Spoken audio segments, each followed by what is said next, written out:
It is OG After Dark, brought to you by Bloomin Blinds. Alongside Joe Giglio, I'm Joe Ovies. We are in downtown Raleigh, thanks to Empire Properties. Of course, we always thank Copiers Plus, our presenting sponsors. But on these OG After Darks, which we got not one, but two games to talk about today. Duke delivering, because we always talk about this thing delivering. They delivered the beatdown in the second half. And then I think NC State fans want to be delivered from this terribleness as it relates to NC State, as they did the thing they could not do, lose to Stanford at home to close out the regular season, which puts them in a really dangerous spot going into the ACC Tournament. But again, big thanks to Bloomin Blinds. They bring you the After Dark. They'll be bringing you the After Darks at the ACC Tournament next week. You can get 10 or more window treatments when you hit them up today. Hit them up at bloominblinds.com. That's Bloomin, I-N, blinds.com. You want to start with Duke Carolina game? Yeah, absolutely. I'm just gonna be an asshole from the jump. How about this? Okay. I can't wait to see what Duke's path to the NCAA championship looks like, because it's already been paved in gold, right? Remember, they played Kansas this year without Peterson. They played Louisville without Mikael Brown. Now they played Carolina without Caleb Wilson. If you think Virginia had an easy path in 2019, I can't wait to see what awaits Duke. I can't wait. Why are you like this?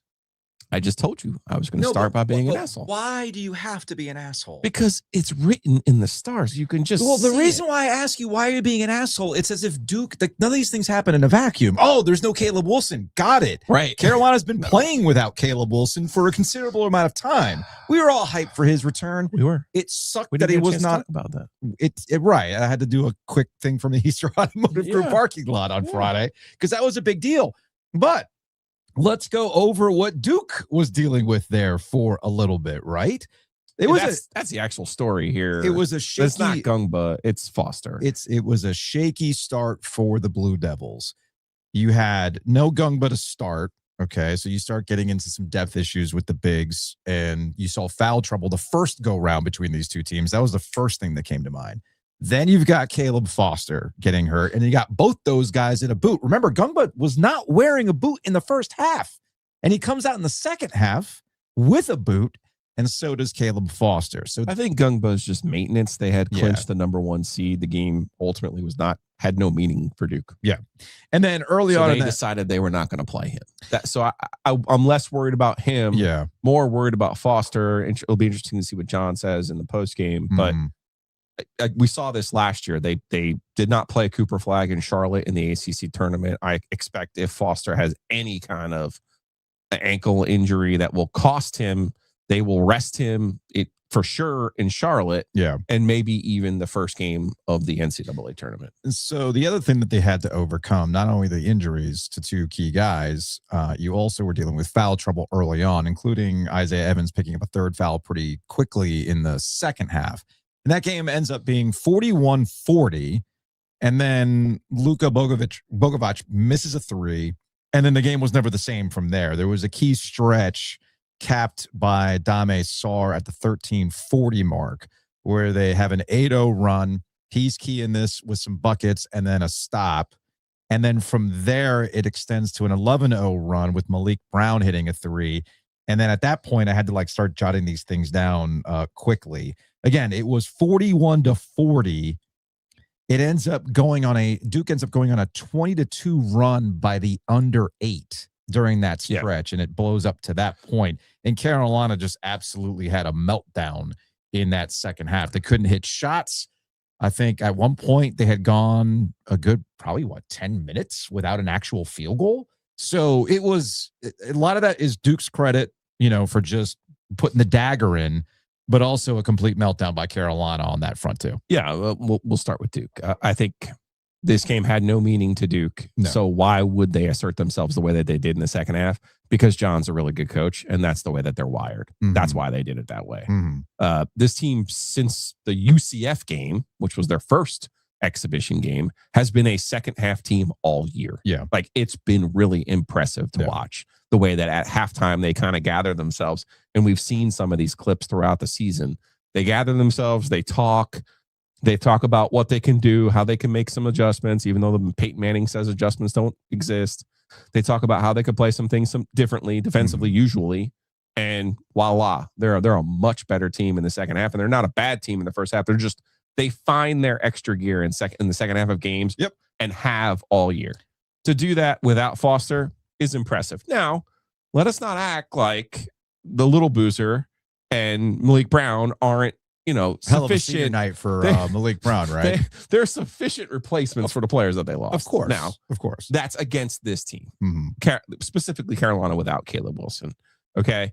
The Michigan game continues to carry importance for Duke because you're saying, man, since Duke lost to Carolina, they've beaten the brakes off of everybody they've played. Yes. And I would agree with that. But that is more of an indictment of the ACC than I think it is the strength of Duke. I'm going to disagree with you on that. I think there's an element of Duke's. I don't think any Joe. No, look, you already came in hot today, being very dismissive of Duke, and I'm you're being dismissive of Duke. You started the show saying like, oh, it's going to be, you didn't have Caleb Wilson and they're going to have this easy path to the thing. And you're like dismissing. That's not being dismissive. It's pointing out that they've been charmed so far. Luck is part of it. It's not being dismissive. There is not going to be an ACC team not named Duke in the second weekend of the NCAA tournament. There's just not. Okay. That's why I'm saying the Michigan did not play Michigan in here. That's why I'm saying the Michigan game continues to carry importance for all of the reasons that we said at the time, and it's only magnified now because of the way that the league has essentially fallen apart, Joe. Look around at the league. I'm not really concerned with the league at this point. Much like last year, I wasn't all that concerned with the league, with the way that Duke was beating the ACC, and it wasn't as good as an ACC, and they got all the way to the Final Four. The point that I'm going to make is you're just kind of throwing Michigan in there, and they did to Michigan what they've been doing to a lot of ACC teams in the second half. That's fine. You can keep pointing out the second half. The thing that I'm going to point out to is who's the last team to crack 70 on Duke? Yeah, you got to go back to the stretch where they didn't play any defense. You got to go all. You got to go all the way back to January 10th was the last time a team cracked 70 on Duke. That was the win over SMU, 82-75. From that point on, opposing teams have scored 56, 50, 69, 52, 58, 49, 68 in the loss to North Carolina. 71.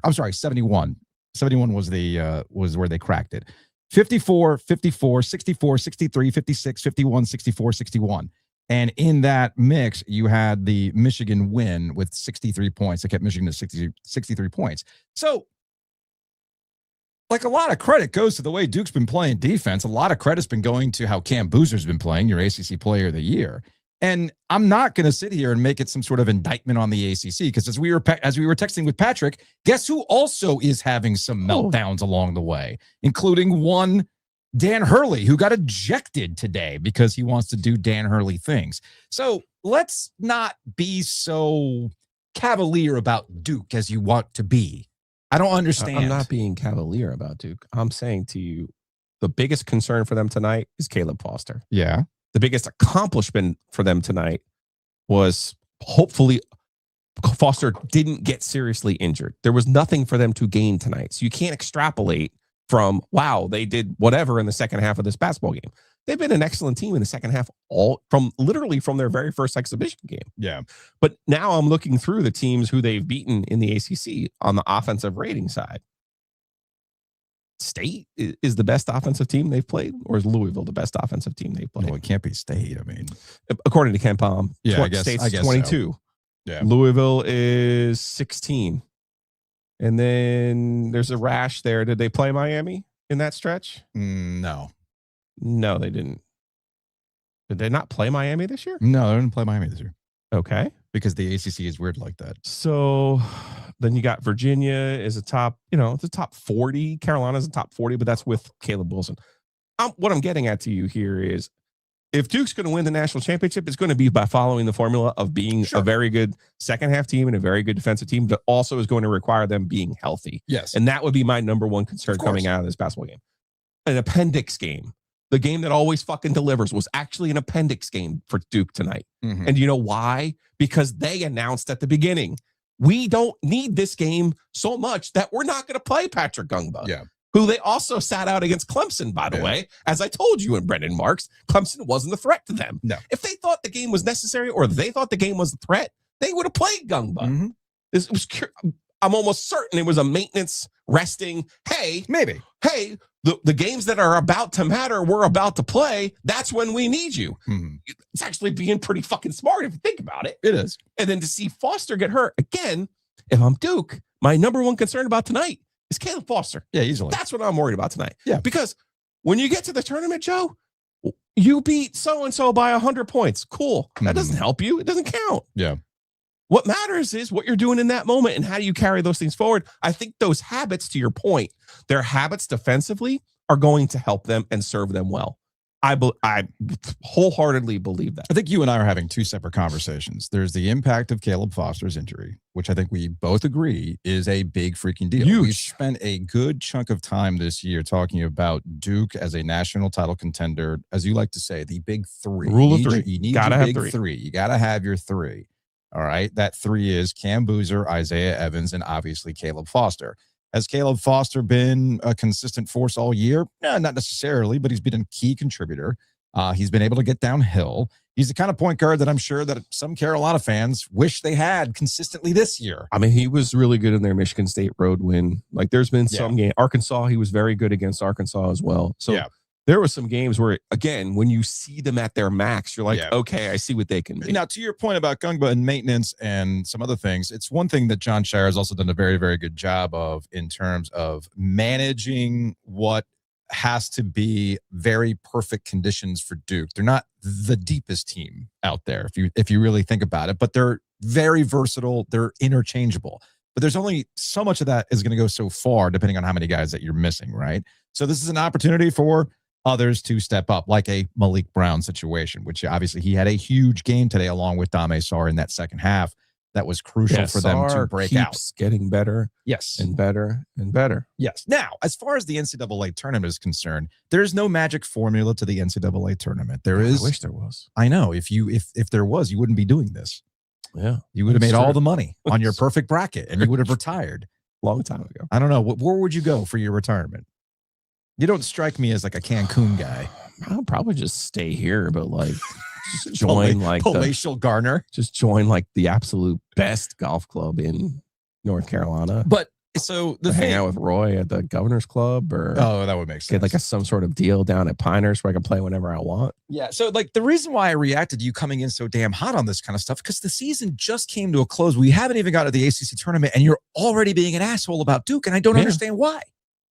What did Duke do to you? Why do you continue to ask this question? Also, we literally just did a podcast where we talked about Lee Roberts, a Duke grad, and the McDonald's CEO, a Duke grad. Yes. I thought for sure it would have gotten through your head by now. Well, this is what we're talking about. That's separate. When we're talking about people in positions of power who don't want to eat a burger and also don't understand their constituents, that is a separate conversation. I'm talking about this damn basketball team coached by Jon Scheyer. It's got nothing to do with the team. Okay, then. It's got nothing to do with John. Yes. Like I'm sure Jon Scheyer would eat a burger and make a mess. Finally, somebody I think Carolina Blitz got the mom, the Boozer twins mom, on the Instas or Twitter today. I was like, finally, a little love for the Wolf blood. And for the record, because I like to, because I'm fired up and I haven't even gotten through this Elijah Craig.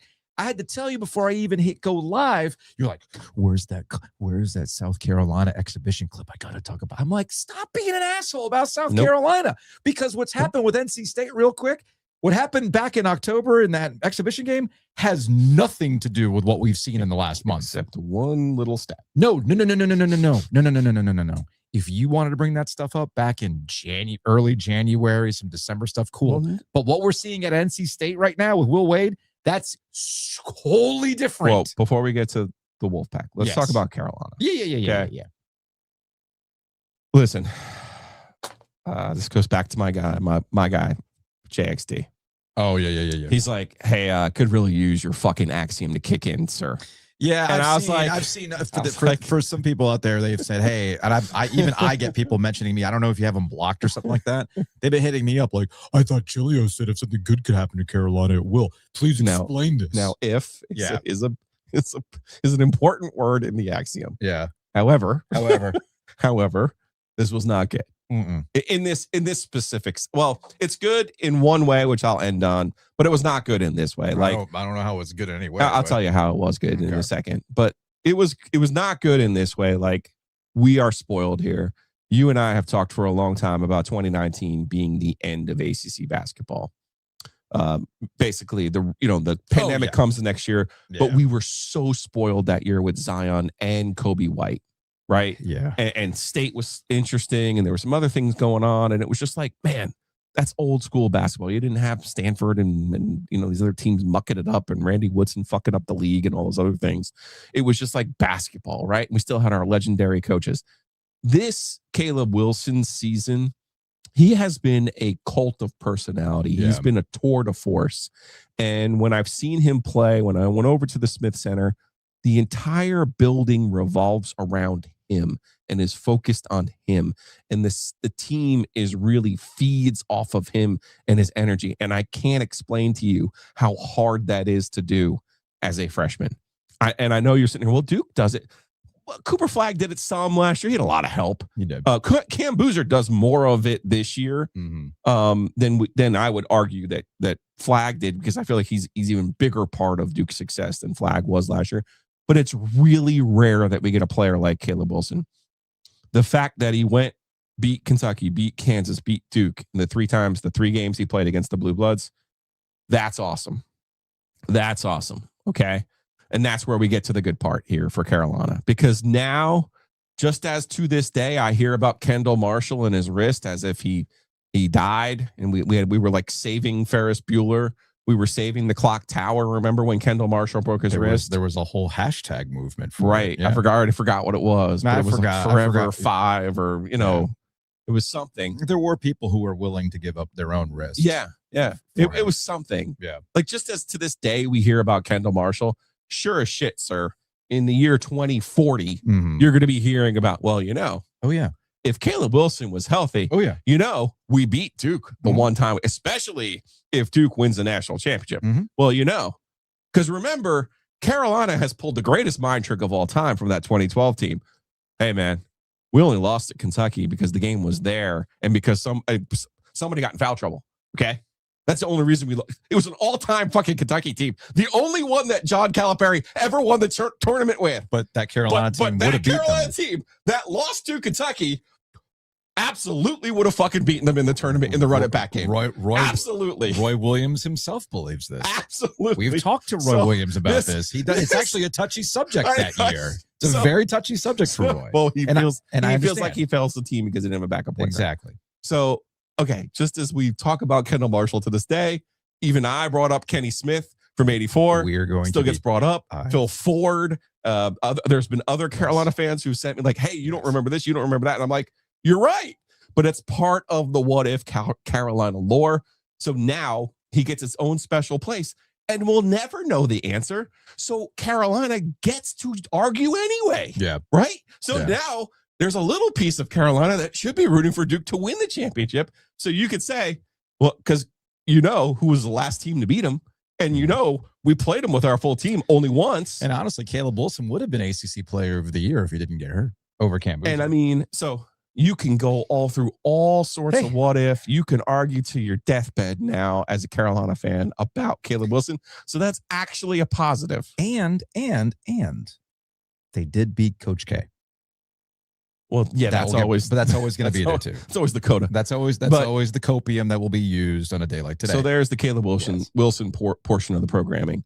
I thought they started to play better without Wilson, obviously, in the run up to what we thought was going to be his return. I think they're probably, if they win a game in the tournament, I would be surprised. I would be. Oh, what? Without Caleb Wilson? Yeah, I just don't think they're. I think they can. The team. I think we're separating. Depend on the matchup. It's obviously, but it's matchup. They've also shown a level of resiliency and fight and guys stepping up that I don't think ever was ever going to hold up against Duke today. No, you're not against Duke. It wasn't going to hold. I'm not going to. This is what I'm not going to do with Carolina and no Caleb Wilson. I'm not going to act like today has any sort of larger meaning to what they are capable of doing at the ACC tournament or in the NCAA tournament. To say that they're not going to win an NCAA tournament game, I think is a stretch. I think it's a true stretch. I think it would be an based on what accomplishment. we've seen. I think it would be an accomplishment. Okay, if you want to call it an accomplishment, fine. He's such a big part of. Oh, I get that, but this team also shows you that they have the ability to still fight through and win at home against fringe in NCAA teams, Louisville and Clemson. I'm telling you, that's who they're going to see in the NCAA tournament first weekend, dude. It's not. They're going to see fringe NCAA tournament teams, likely based on their seeding. They might see NC State. That's a fringe NCAA tournament team. So they'll probably beat State now that they got Henry Vasar. There won't be enough teams, but they could be on the 6th line playing an 11 seed. Yeah, I don't know. I think you're stretching too much on Carolina based on what we've seen. You're the same person. One game. Now, if you want to transition, you're the same person who told me that Stanford wasn't going to beat NC State. Well, the reason why I said that is because I didn't think. Here's what I got wrong about NC State. I thought they gave a shit. My bad. I thought they. No. Yeah. No. Interesting. Listless fucking loss. Listless. Really? Listless. I would love to know what Kevin Keats thinks. We got a lot of Kevin Keats invoked OG sports phones. I would love to know what Kevin Keats thinks about. So you paid this guy how much money? And you gave that much money to get that roster, and you lost at home to teams that maybe I don't even lose to at home. Stanford beat Carolina at full strength. Don't care. That guy's a really good coach. I know you got a Kyle Smith hard on. No, I get that. I see it different. I won't say. I think it's a list. I thought it was a bullshit loss by them. I don't think it's a great loss. Bullshit. Obviously. Yeah. But at home at the end of the season, reeling 3 in a row. Gotta have it. Come on, man. I understand all of what you're saying to me. Will Wade even said it on Monday's press conference. Like, yeah, man, we got to get this, or we're fucked with the NCAA tournament. Or not fucked. We are putting ourselves in a really shitty spot. And speaking of winning a tournament game, do you think, based on what we saw today, that NC State's going to win potentially against Stanford again? No. Listen. Listless is not the right word. That's all. I think Stanford in the second half of that game, State gave them every chance to just go away, and they just kept making shots. Yeah. And a lot of them. Where have I seen that before? But a lot of them were, in State's defense, a lot of them were contested shots that Stanford just, where we will meet here, sir, as I'm at this game and I'm watching the game and I'm like, can someone explain to me why Stanford has a more athletic roster than NC State? Can someone explain to me how Stanford possibly has a better roster than NC State? Like, that does not make any sense to me. Is Corey going to be the AP Player of the Week and have an NC State picture used again? Leading scorer, ACC, NBA player, really, really good. And and as good as he was today, it was the other guys. It was the other guys who kind of. They had a guy who had scored 17 points all year, scored 24 today. Did I get that right? Or scored 24 points all year, who scored 17 points today? Something like that. So listen, I will give them credit. I didn't think they were listless, but to your point, I didn't think they played with the urgency necessary to win the basketball game that they really could have helped themselves by winning. That's a real simple ask. At home, reeling, questions about the NCAA tournament if you lose that your own coach brought up, and that's how you play? That's how you play. And now they're really in trouble because what happens if they lose on Wednesday to Stanford again? I mean, Patrick can. We'll talk to Patrick on Monday. But we getting the herb again? I think they're sweating. But I think if they lose on Wednesday, they're sweating. And I got bad news for you. They're not winning on Wednesday because Wednesday's a run it back game. How have they done this so far this season? Well, they're 1-1 of them, but Wednesday's a run it back game. Good coaches are good in run it back games. Yeah. I told you a good coach was coming to Raleigh on Saturday. On Monday night, I told you after the Duke loss, a good coach was coming into town with a capable team. And I'm telling you right now, Kyle Smith's a really good coach who's not going to lose a run it back game on Wednesday in Charlotte. Just not. Saw this on my drive in to downtown. So you better put the pit pom-poms on if you're NC State. Probably. Yeah. As I was driving to downtown to get here to the studios, I saw this Will Wade bed on the side of the road. It said gently used. It's gently used. Now the whole there was an attitude in the building today, to your point of, wait a second, we didn't scrimp and save and put couch cushion coins together for this roster. Wait a second, you're supposed to be this coach, and it was reckoning, to your point. It was more of you were 9-2 in the league, and then you finished 10-8. No. Let's put it even more succinctly. And this is a credit to your guy Cal Smith over at Stanford. So you're telling me the reckoning was one loss more than Stanford, or Stanford got one more win than you. You're stuck at 19 games. They're at 20. Salute to the reckoning. You didn't do any better. You finished ahead of Stanford, obviously, in the ACC standings, but overall, they had 20 wins. You had 19 wins. That's what you paid all that money for? Got it. Nothing but honestly, they're gonna make the NCAA tournament. But in terms of, I think they're gonna make the NCAA tournament. All things considered, I think they will, because you got to fill out the field. But you cannot look at this season at NC State for Will Wade year one. You cannot look at this year and go, oh, you know what? He's building something. Nah. A lot of people are wondering, what the fuck is this? Well, they're only gonna have one player, and they're going to have one player back. And then, of course, now you have to ask, are you going to get the right players again? You didn't get this roster right, and you had access to all this stuff. Certainly not with your formula to win in the ACC. Clearly, that formula failed, which would lead me to just say that straight up say, this was a failure. This was a failure of a regular season for NC State with no real thought that they're going to make a run in the NCAA tournament. That's fair, but if they make the tournament, that's not a failure, right? Dude. So hold up. Let me get this straight. Yeah. You start this show being an absolute asshole about Duke, who has answered multiple questions this season. It wasn't about Duke. It was about the team they were playing. Hold the fuck up. Now you got me fired up. Okay. You start this fucking show being a dick about Duke, who's lost how many times? Twice? Two times. Mm-hmm. 2 times. And they overcame a lot of shit today to put the fucking hammer down on UNC. And you're like, I don't know, guys. I just don't know about this team.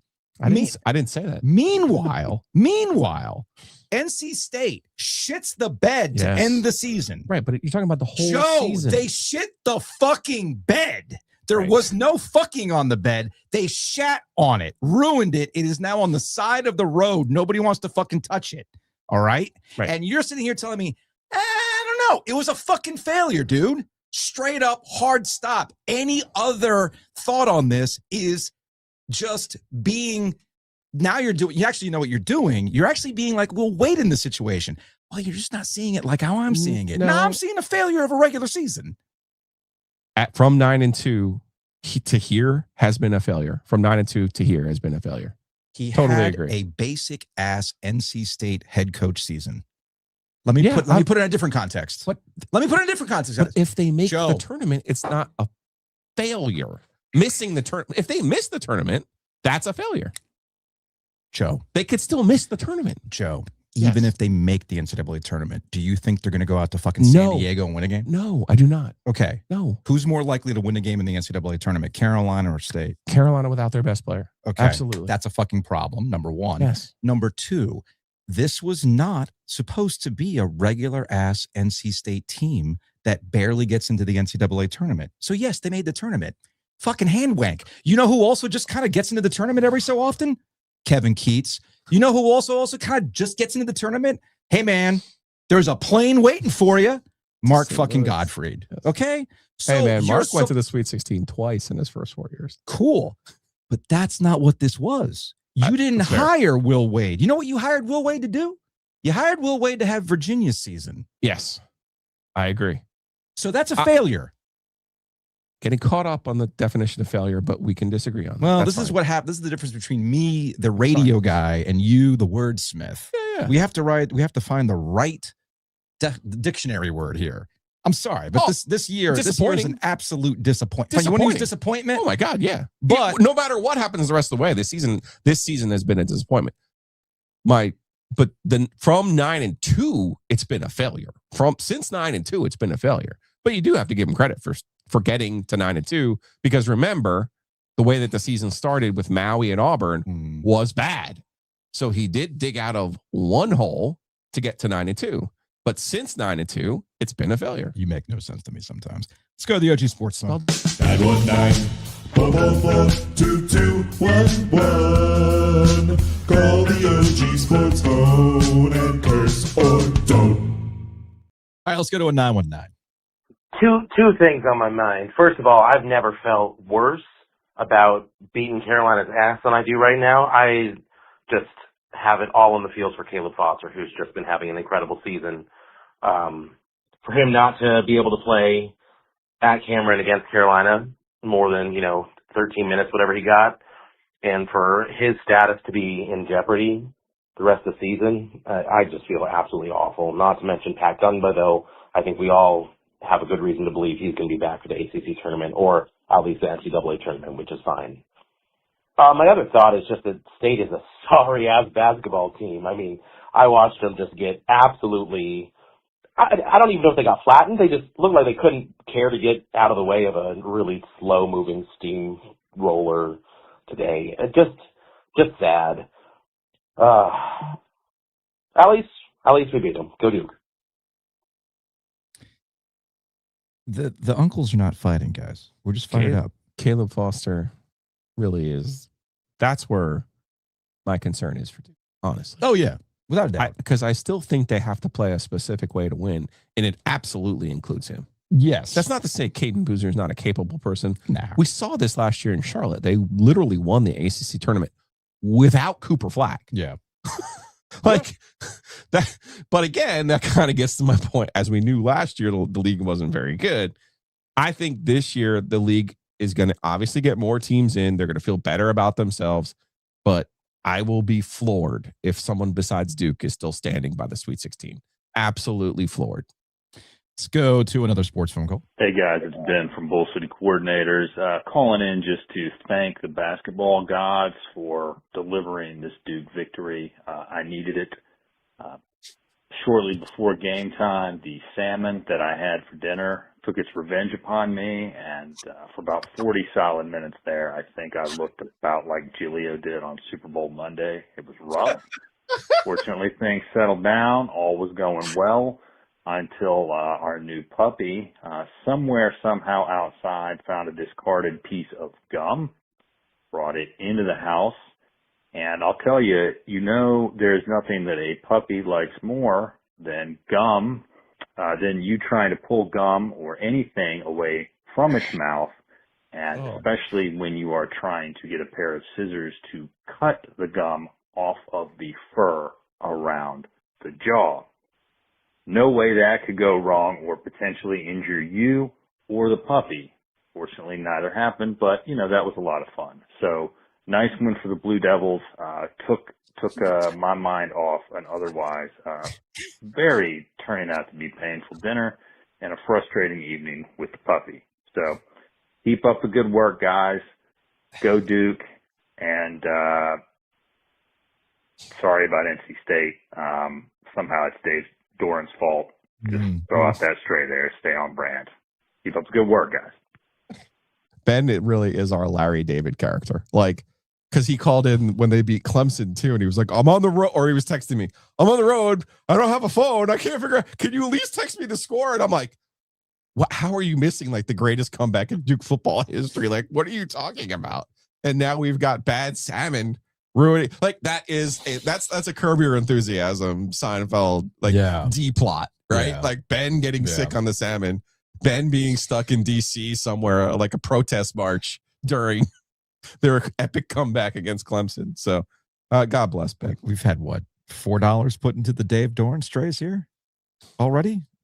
Dave Dorn's catching a stray from that one. Okay. From Ben's call. Well, he was kind of joshing, but you know what? We need to. That's a stray. That's $2. We need to pump up our for the donations for the SPCA. Yep. Although I'm sure Dave Dorn has watched the Will Wade swoon and going, huh? Okay, now Ben is a 2-time winner here on the Dave Dorn strays. Okay. Do you think Dave's watching all this going, so I got less money for football for this shit? I would be a truth serum interested in Dave's take on. You don't think I could give? You don't think I could go? Hey, Dave, would you enjoy some bourbon? Would you enjoy some barrel proof Elijah Craig? I would be interested. And I would truth serum. I would love to hear Dave go, huh? Mm-hmm. So it's that easy, huh? Okay, let's go to an 828. Hey there, to the Carolina fan who called in earlier this week, who has a shrine to his favorite team. Next time, maybe try more incense? Go Duke. But leave that guy alone, man. Although I'm sure he went to his shrine. Let's go to a 252. All right, too long-winded on the first one. I'll try to get it right. UNC basketball. Oh, but that's Mikey and DF Dub. He left a 3-minute call, and then I guess he called back, realizing what had happened, so he continues. You need athletic bigs. No, sorry, this is G. Viltario. My bad. G. Viltario. And you need either an ultra-athletic point guard or a point guard who is a savant. We want a fucking system that goes up and down the court, is high-paced,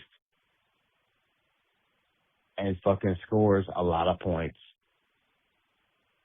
Hubert has been more of an NBA kind of guy, which is great if you have NBA guys. But the shit show backcourt he put together last year for fucking $4 million doesn't even have a point guard.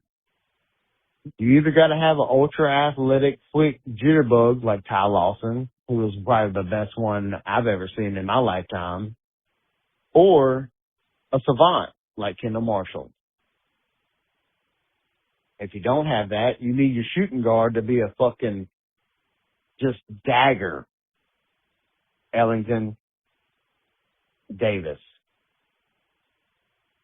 Your big men have to be good. If you got that, obviously, injury, problem.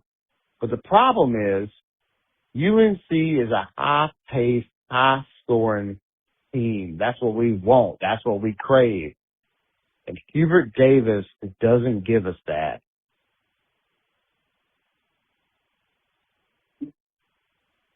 He did a great job this year, though. I give him high fucking credit for that. But next year, that motherfucker better have a goddamn point guard who's worth a fuck. And 2 big men who's awesome. If not, we got to get somebody who can. That was a ride. That was a ride. Listen, the whole night is a ride. The whole night's a ride. But that's what I'm also trying to get at here with this your what if scenario with Caleb Wilson, which is awesome. Like you get to have that the rest of your life. That's very, very cool. Yeah. You can't judge this team based on either today or what happens going forward. I mean, you just can't. It's not who they were. No.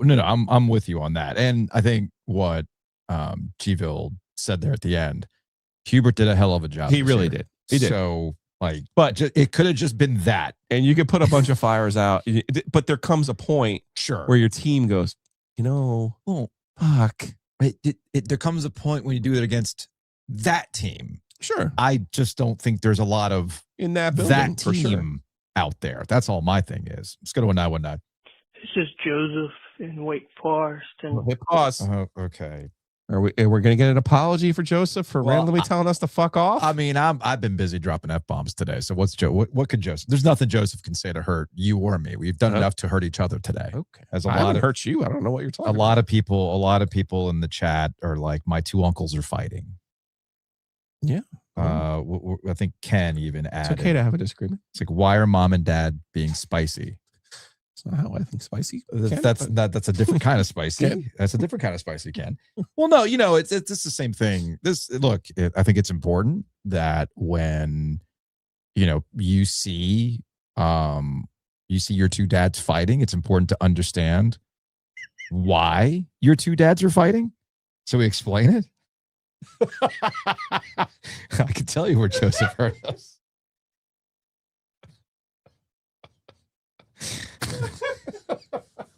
Anyway, Scott. Let's get back to Joseph at Wake Forest. See if he tells us. Let's see if he tells us to fuck off.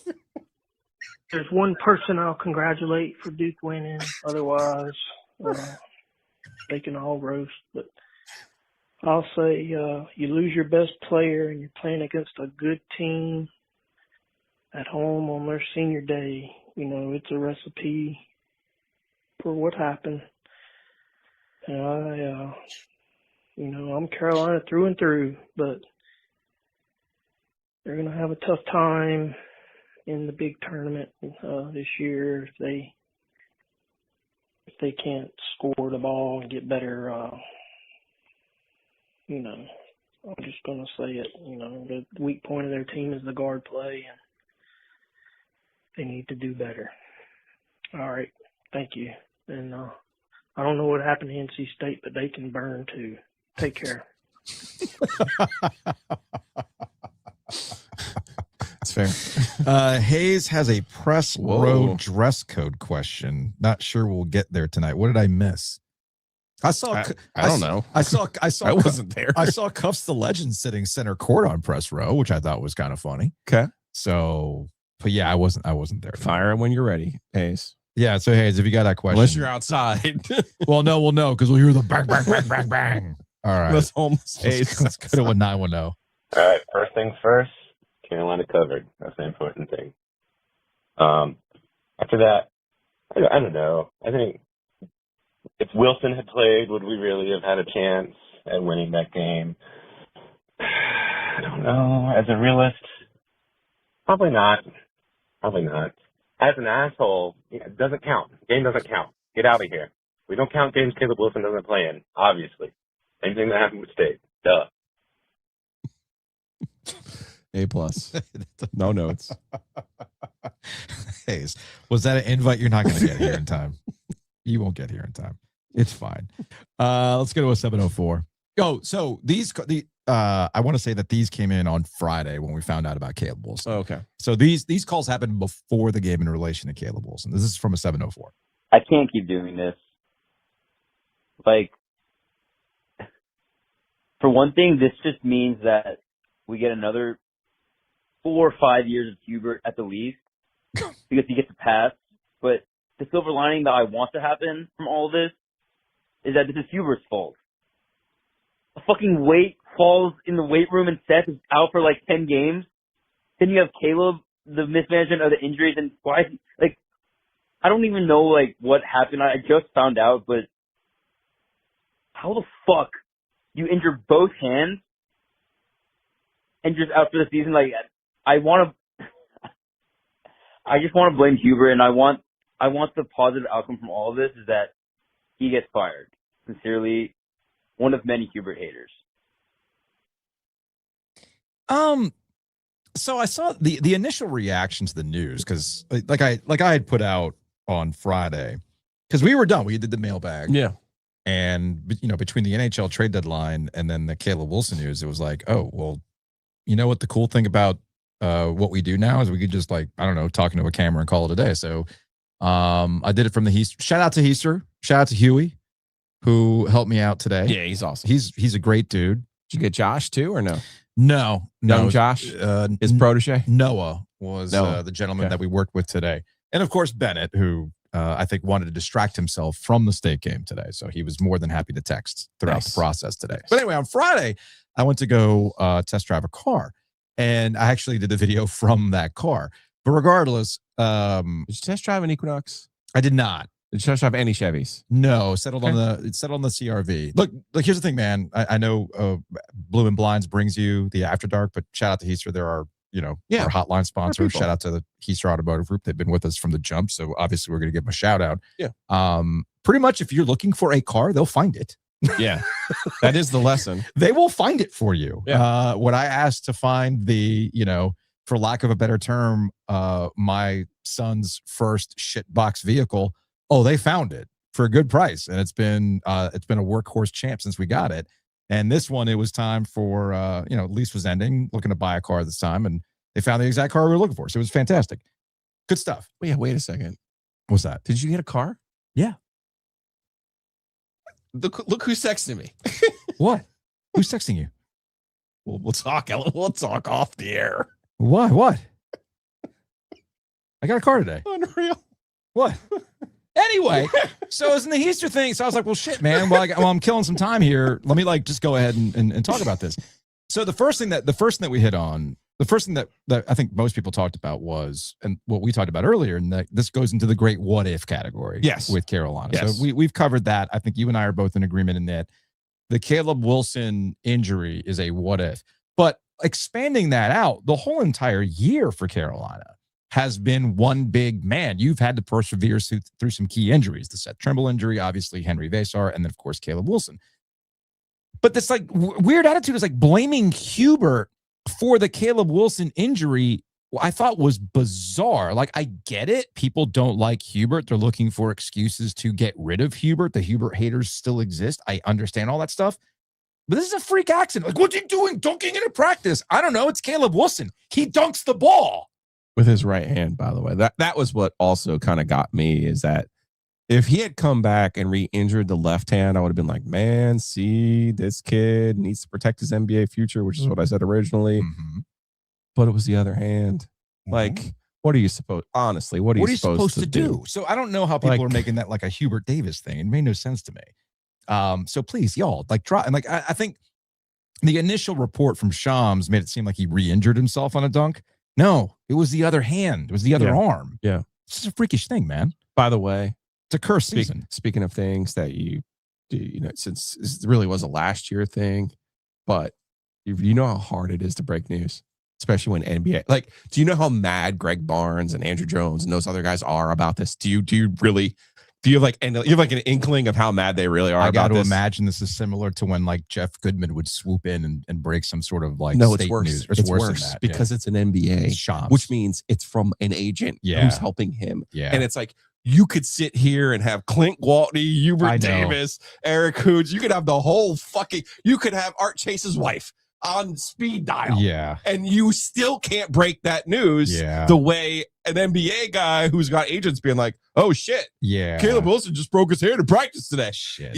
I felt, because nobody does it better than those guys on the Carolina Minute. For real. I know. For real. They do an unbelievable job on that beat. Yep. And when I saw that it was Shams, I was like, at first I'm like, is that a fake? Because James was the one who told me about it. I go, is that a fake account? And he was like, no, that's a real account. I got the alert. And I was like, oh my God, I feel sick for those people who cover Carolina, because you can't beat unless you have the agent. How did you break the story, Joe?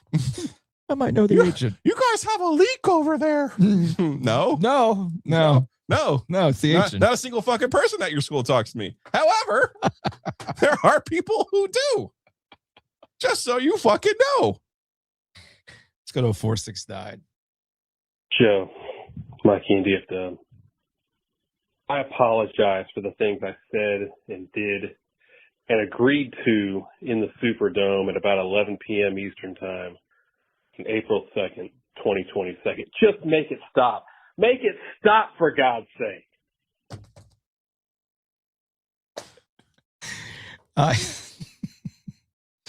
I understand the lament. What? Why do I need a Xanax? Wait a second. Confused. We're having quite an after dark. This is a great start. What's our postseason run here, isn't it? What do you mean it's not that deep? I don't know. What are you referring to, dude? I don't understand. What do I need a Xanax for? I don't understand. Anyway, regardless. Oh, it's the same person. It's the same person. That's why I'm like, what's not that deep? The Mikey and DFW call. No, you're not going to take back what you said or what you prayed for in New Orleans, man. You're not. Stop it. Yeah. Stop it. Let's not be dramatic. No, I know. And that's let's not be dramatic. That's a sentiment. I get it. I totally get it. Yeah, let's not be dramatic. All right. Let's go to I think the rest of these are state calls. Okay. So have we discussed everything that we need to discuss about with these games? With the Carolina Duke game? Yeah, I mean, apparently we got anything from Foster? We got anything about Foster? Haven't seen anything about Foster yet. Okay. This is I'm behind. I'm still on the Ovies State rant. What did I say that was? It ain't that deep. What do you mean it ain't that deep? I'm sorry. If we're trying to justify, take this conversation offline, or what do you mean with this person that you're now arguing? No, I'm not going to take it offline. If you're catching up and if you're like having issues with what I had to say about NC State and how the season went, then I am of the belief that you're being the selective memory has kicked in. And I guess the issue is that you and I get to deal with OG sports phone calls. Like, for instance, the guy who loved to call in and, Giglio's sitting there watching from the Kevin Keats cook chair. And I got the freaking burner verse all up in my shit and all that kind of stuff, right? And it's not that I want to be clear about NC State before we take these calls. there was somebody on Ryan on Twitter said it seems oddly personal with you guys and Will Wade. I'm like, no, there's nothing personal with us in Will Wade. There's a lot of feels. It feels like this and it feels like that.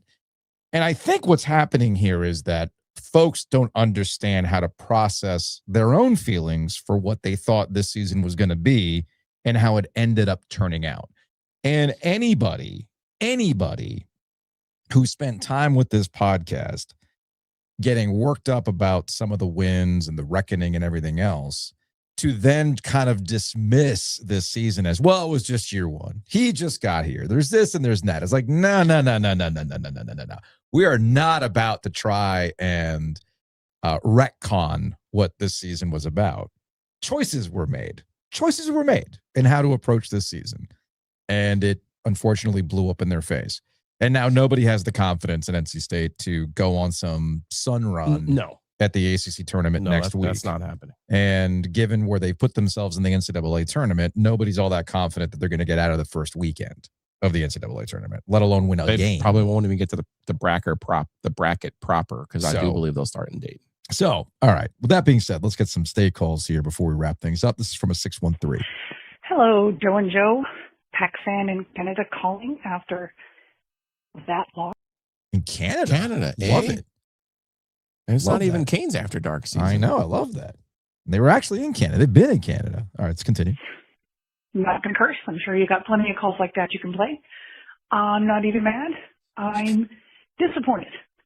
I would also like to point out that I knew the Wolves were going to lose after Joe said not once but twice, very emphatically, yesterday.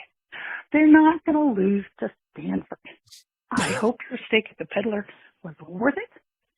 Love you. Love the show. See you at the tournament. Bye. That's right. I got to take you to the Peddler. I forgot about that. My guy Kyle keeps winning for me. Keeps winning for me. Salad bar at the Peddler's money. And the clientele at the Peddler is on your level because they're usually asleep by 7 o'clock. Do you want me to tell you something? What's that? I've never been to the Peddler Steakhouse. That's fine. I'm looking forward to it. Yeah, no, we'll go. It'll be a good time. Let's go to a 919. Sucks.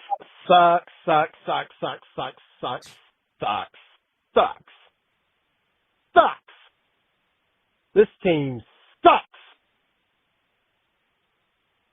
Screw it. Who even cares anymore? There was a lot of apathy going into today. That's why I wasn't like, plus my affinity for Kyle Smith. Like I was just, and then seeing a Corey, I was like, now, hold on a second. He's a dude. Hold on a second. Don't get me wrong. He's a dude. It was kind of like, ooh. He's a dude. But there was a lot of apathy going into. I mean, Duke just broke their will. Mm-hmm. Broke most fans' will. I will say. No, the fan base. No. Yeah, will broke the fans' will. One thing we haven't talked about today specifically, but we have in general, like our running theme about theatrics and the Shakespeare in the Park that I specifically don't like, and feel like this is where Will really got off kilter this year, was in the post game stuff. Mm-hmm. A couple of my friends have texted me and said, well, what do you think happens even when we're 9-2, you go into a post game and you motherfuck them? Yeah. Like, at what point do you think they're just going to believe that you think they stink? Yeah. Well, because guess what? All you keep saying publicly, other than one time defending Darion, at your expense, all you keep saying publicly is how bad and soft and how shitty the team is, even though they're 9-2 in the league. Yeah. So that completely blew up in his face. Completely. So that's why I say that's why when it's all said and done, I get it. People want to bang on Darion Williams. He did not live up to the hype. He was not, because everything is attached to monetary value now with the NIL. And there were people like yelling at him during the game today. And that's it. I don't need that. I understand money is exchanged now, but let's not go crazy when it comes to that stuff, right? The onus or the blame for this isn't on Darion Williams. It's not on other players that didn't necessarily play out the way you thought they were going to play out. It's not on Quadir Copeland having the ups and the downs and a crucial, mistake there down the stretch while the game was still within reach against Stanford, right? the reason why they lost 6 of their last 7, the reason why they've lost 4 in a row going to the ACC tournament with the potential to lose their Wednesday matchup at noon and what'll probably be a sleepy Spectrum Center for that game, as opposed to what you would think it's supposed to be, right? Yeah, it's a Wednesday. So random ass Wednesday at noon, man, that's not what people signed up for. That's not what people signed up for. Agreed. Okay. Especially at 9-2 when you're thinking, hey, you know what? We're finally going to have that double bye for the first time and play, and it's going to be us with Carolina and Duke. That's going to be awesome. For as much as I talked about Will Wade pushing the right buttons at a certain point this year, he then started to put the wrong combination in. You know, it's like a video game. You're trying to solve the puzzle, and it's like, all right, well, the puzzle got harder as the season went on, and you're just not making the pieces fit, and it has blown up in their face. Let's go to a 919. Here's my hot take. Kevin Keats has the exact same record with this roster. What a trash coaching job all year by Will Wade. Yeah, and again, this is when we start getting into the run of people invoking Kevin Keats, and that's why, and I hate, look, you know what Kevin Keats has done, or Kevin Keats did, that Will Wade didn't do this year, and who knows if he ever will. He went to the Final Four, won the league. He won the damn league. He went to the Final Four. So, you know, all the stuff about Kevin Keats, like, come on, y'all. Put a little respect on Kevin Keats' name. Let's not use him as some sort of like, well, shit. Yeah, well, shit. He won the ACC championship in 2024. You can say what you want about that year, but damn, man, he did more as an NC State coach than we've seen in the last 20 years. So chill out on that kind of stuff. It's 336. You know, in the past, teams have turned down invitations to the NIT tournament because they were embarrassed they didn't get into the NCAA tournament. I think NC State should be the first team that turns down a bid to the NCAA tournament because they should be so embarrassed and how they've been playing. They suck.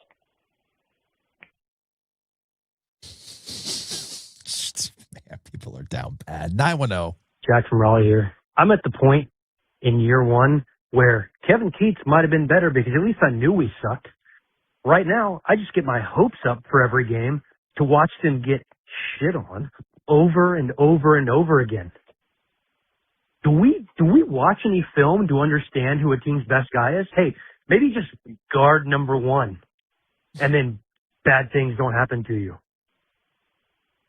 If I knew that beating UNC by that much would lead to this, I would have traded it away. This is sad. I don't even think we deserve. You know what? Miami, Ohio can have our spot right now because we don't deserve it. Like, I think Miami of Ohio will be fine after they went 31-0. Just saying. I think they're going to be just fine. Do we need to start a Kevin Keats jar? Do we add that to the Dave Dorrance trays? No, Dave needs his own thing. You're right. You're right. Again, I think Dave is just sitting back enjoying some brown liquor and a cigar going, all right. See, maybe Hayes should just be our producer on a part-time basis. So he can save these things and clip these things so that we have them. I mean, I tried to get Hayes to be the producer for the show a long time ago, but he was too good for us. So is what it is. But he's right. Instant Hall of Fame for the guy who suggested they turned down the NCAA. 919. Hey guys, this is David from Raleigh. Just calling after watching the NC State Stanford game. You know, I think it's important to have a positive outlook on life and everything. So, you know, I'm grateful for a couple of things. Number one, I'm grateful that my wife went to Miami of Ohio, so I actually have a good team to cheer for in the tournament. And I'm also grateful for the Hurricanes for actually being good. So I get to enjoy watching something in sports for the next few weeks, because I'm not enjoying watching NC State at all. You know, they say, you can't say anything at all. Say anything nice. Don't say anything at all. So I just won't say anything at all about NC State. Thanks for the show, guys. Bye. All right, let's go to a 202. Alexa, play Won't Get Fooled Again by The Who. Fuck!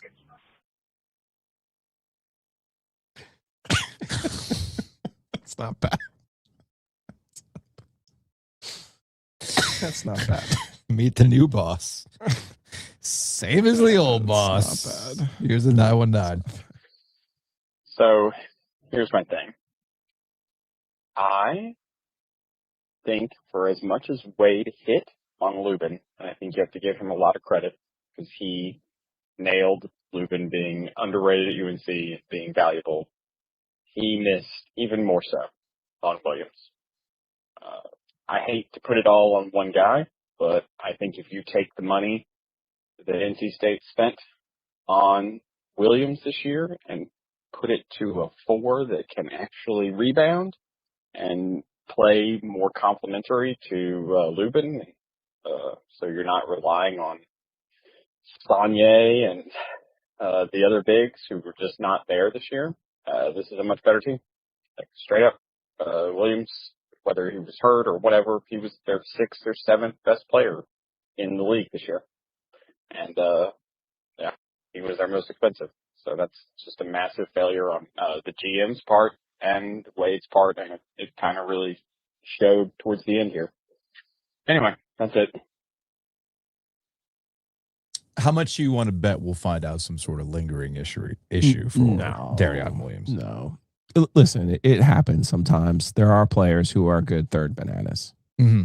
He was in a really good situation at Texas Tech. He was. Yeah. And when you have other players take all that pressure off of you, now all of a sudden you're used specifically in mismatches in the tournament the way that he was and was able to score some big baskets for them last year. NC State extrapolated his usage into, well, if he's the number one option, well, he could do this. Yeah. And they got it wrong. Straight up. And that happens. That does happen. It happens. I was going to say, Will Wade and NC State are not the first to get But I would slow wrong. down on giving credit on Lubin for this specific reason. Okay. Because I think when the autopsy finally comes out, when they finally give their self-autopsy, I should say, I think what they're going to give you a version of this story. Okay. We had money. We had NIL money. Mm-hmm. We missed on some guys. And then we got into the market for bigs. And the market for bigs, the prices doubled. Mm-hmm. And then we missed on some bigs. And the reason they went and got Lubin was because they could afford him and because they missed on other bigs. Yeah. And then obviously Sonia was a last-ditch Hail Mary that didn't work.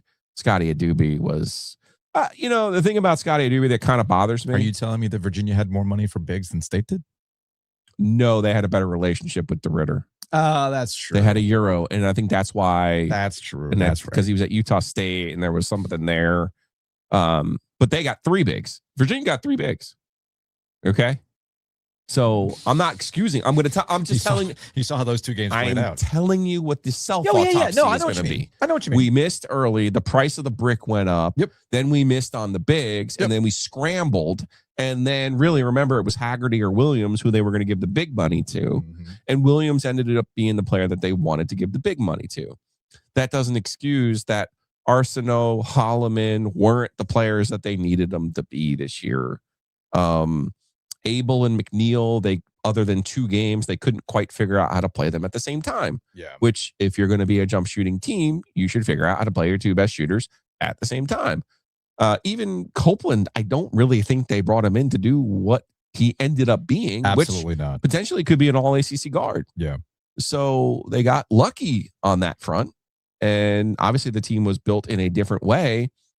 That's again why I'm giving them credit for the post-Maui Auburn game to say, hey, wait a second, Copeland's our best player. We got to rejigger this thing and build it around him. Mm-hmm. So I give them credit for that. But I think the autopsy finally comes out. It'll be like, hey, we really screwed up on the bigs. And I think then they did overpay for Williams at that point because they looked at his metrics and said, well, if you give him, if we work his usage up to, 32 minutes a game as opposed to being third here on the shots he was getting at Texas Tech, and we were able to, so that's where I think this is all going to go. But it does get us to the frustration with Will. I can't resist, which of course I had that frustration very early in the season looking at the roster, even when they were scoring 100 points against NC Central, and people were like, what are you talking about? There's nothing wrong with their offense. No, It's the defense. No. But they didn't have enough players to score. That's fine. Ultimately. That's okay. Fine. And it's like, well, what are you talking about? We have plenty of offense. No, you don't. Yeah. And not athletic enough, not big enough. And my question is based on the radio show of him saying we had a formula for how we were going to win in the ACC. Mm-hmm. Boy, I hope you throw that formula away. I don't think we're going to see that formula. Any formula that includes a team that's not athletic and not big, I think you got to throw away. I think. Yeah. And if you don't, that's where you got to look at this and go, this guy's not going to be successful here. But the other thing, though, I get what you're saying about the offense. And if the play is, again, it's the old Herb Sendek axiom. There's two ways to win a basketball game. You can score more than the other team, or you can prevent the other team from scoring more than you. I think that really is going to be the tale of the year, the thing that will stick out the most. I get what you're saying. They weren't athletic. They weren't offensively consistent and gifted. But really, the biggest issue is defense is about effort. Correct. You got to make the players care. They didn't look like they cared down the stretch. Or if they did care going into a game, it didn't take much to knock them off that for them to then go insular. And that became a problem. And that's how you get these heroes for a day.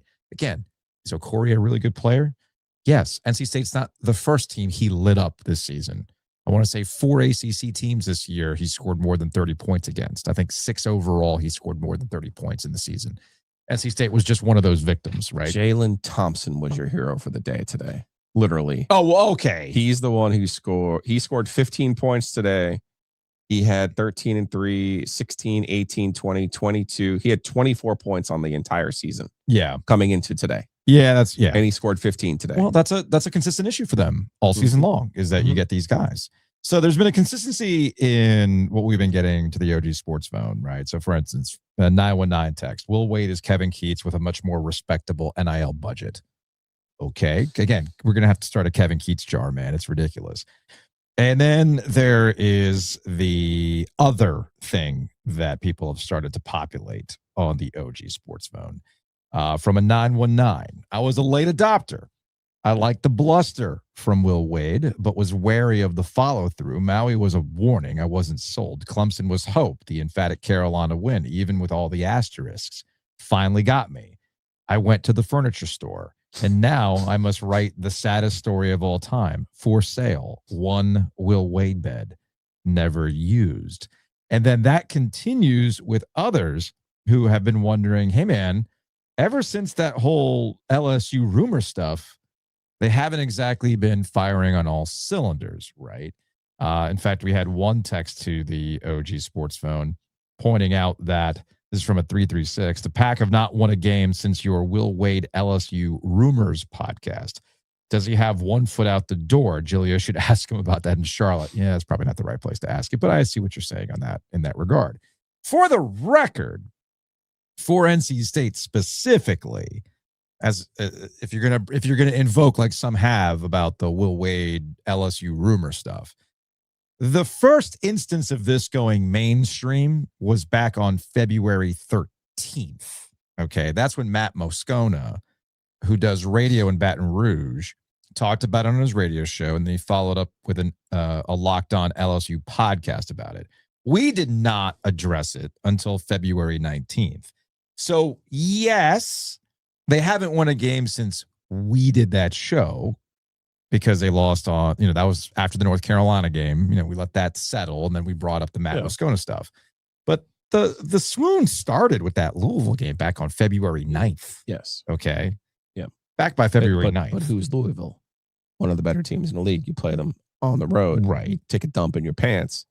You should have recovered from that game. Good coaches recover from that game. The Miami game, they get him at home. Mm-hmm. That was a disaster. That was a clinic in terrible coaching. The end of that game was a clinic in what not to do as a head coach. Yes. Then you get Carolina. You pour it out. You play your Super Bowl. You bring out the belt. You bedazzle a belt and bring it out. Well, you get into the universe, what you get out of it.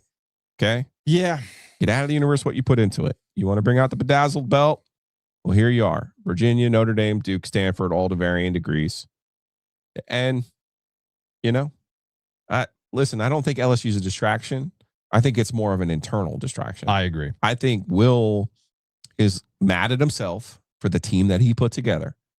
And I think he went through spurts where he tried and could communicate with them. But obviously, since the Louisville game, he has not been able to communicate with them except for one night. And one night only. Which was easy. Against the team and with 2 players missing and your team in a crowd that was actually super fired up. Who's the wet blanket now? What's it being a wet blanket? Who's the wet blanket, Joe? You're being a wet blanket about that Carolina win. You know? No, I've been consistent about that. No, that night you were like, fuck you.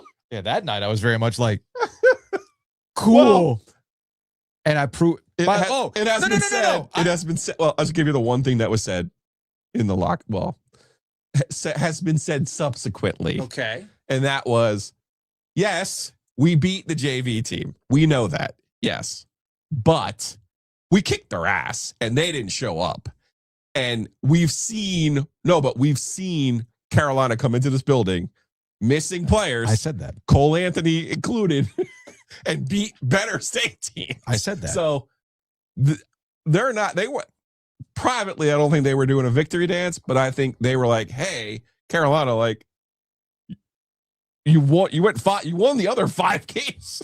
Well, they wouldn't have without the NC State. Without NC State waving NC State, and then Caleb breaks his right thumb, and we can do about that. Look, all I'm saying is, what do we get in Charlotte now? By the way, with no Caleb, we're getting shit in Charlotte. Not to go fully back, but Billy Packer and shit on our future program. Hey guys, sir. Hey guys, no fucking point listening to the show next week. Can I get Kyle Smith on? Hey guys, honestly, there's really no point in listening to the show. Yeah, you know, I don't even know why we're going to Charlotte. Honestly, actually, I know why we're going to Charlotte. We're going to Charlotte because we're going to catch up with some friends. Yeah. I'll probably go to some record stores while we got time to kill. You know, yeah, we got a great day on Wednesday, don't we? Oh man, you want to go to my you want to go to my like distant family's restaurant, custom shop. Yeah, it's on my dad. My dad says he'll pay. Oh, this is our my dad Hernando. Hernando says he'll pay. Love it. So all right, 2 more calls. Here's the 919.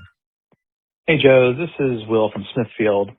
As a State fan, I guess what disappoints me the most right now is I thought Will Wade would be the difference maker in winning these close games. 3 games now, Stanford, Notre Dame, Miami, have been lost because of his coaching. And I mean, you know, I guess credit him. He said that again today after the loss to Stanford in his post game. But I don't know, man, at some point, like, fix it. And again, I'm not a ball knower when it comes to basketball. I'm just a normie watching NC State basketball. But everything that Will Wade talked about, everything I was led to believe about Will Wade, 19 wins, losing close games, games that you're favored in, games that you're supposed to win. I don't know. I'm not very impressed. Regardless of what happens going forward, I hope we win a game or 2 in the ACC and make the NCAA tournament. But regardless, this has been a very underwhelming and disappointing season. Yes, we're better than we were with Keats last year, sure, but I think we were promised more than just better than Keats. So that's what I got. Thanks, guys. Yeah. I mean, the whole point of bringing this dude in was to not have, as I've described, a very NC State ass season. I am fully on board with disappointing. Last call from an Iowa. Let's have a serious talk about this NC State team. And I'm not accusing anybody of anything because I actually don't think this is something that's going on. But they are playing so bad that if in 3 months from now, somebody came out and said, oh yeah, we did an investigation. Somebody was point shaving, you know, for bettors or some crazy bullshit on this team, I would believe it. That's how bad the effort is from these players.